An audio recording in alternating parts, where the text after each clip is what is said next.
ഇന്ന് ഞങ്ങൾ വന്നിരിക്കുന്നത് പാലായിലോട്ടാട്ടോ. പാലായിലെ അന്ത്യാളം എന്ന് പറഞ്ഞ സ്ഥലത്താട്ടോ എത്തിയിരിക്കുന്നത്.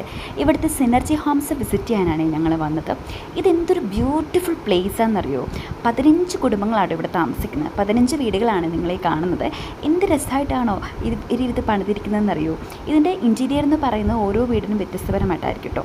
പുറത്തതാ ഒത്തിരി ഫ്ലവേഴ്സും ചെടികളും കാര്യങ്ങളും ഒക്കെ ഇവരുടെ ക്രിയേറ്റ് ചെയ്തിട്ടുണ്ട് കേട്ടോ. അത്രയ്ക്ക് ബ്യൂട്ടിഫുൾ ആയിട്ടുള്ള സ്ഥലമാണ് കേട്ടോ ഇത്.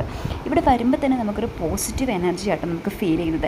ഇതെനിക്ക് ഒരു ഒറ്റ ഷോർട്സിൽ മൊത്തമൊന്നും കാണിക്കാൻ പറ്റില്ലേ, ഞാൻ ഓരോരോ പാർട്ടുകളായിട്ടിടാം കേട്ടോ. അതുപോലെ തന്നെ ഇവിടെ പലതരത്തിലുള്ള മുളകുകൾ, പിന്നെ ബ്രിഞ്ചോൾ, അങ്ങനെ കുറച്ച് കൃഷിപരമായിട്ടുള്ള കാര്യങ്ങളൊക്കെ ഇവരിവിടെ ഉണ്ടാക്കുന്നുണ്ട് കേട്ടോ. അതുപോലെ ഈ വീഡിയോയുടെ ബെസ്റ്റ് പാർട്ടാട്ടോ ഈ ഒരു തോടെന്ന് പറയുന്നത്. ഈ തോടിൻ്റെ പേരാണ് ലാലം തോടെന്ന്. ഈ തോട്ടിലാട്ടോ ഇവർ കുളിക്കുന്നതും നീന്തുന്നതും ഒക്കെ. സ്വന്തമായിട്ടൊരു സ്വിമ്മിംഗ് പൂൾ ഇല്ലല്ലോ, എന്താ സ്വന്തമായിട്ടൊരു തോടുണ്ടല്ലോ എന്നൊക്കെ. അത്രയ്ക്ക് ബ്യൂട്ടിഫുൾ ആയിട്ടൊരു സ്ഥലമാണ് കേട്ടോ ഇത്. ഞാൻ പറഞ്ഞല്ലോ, ഓരോ പാർട്ടുകളായിട്ട് ഞാൻ ഇടാവേ ഈ വീഡിയോയ്ക്ക് ബാക്കിയുള്ളത്.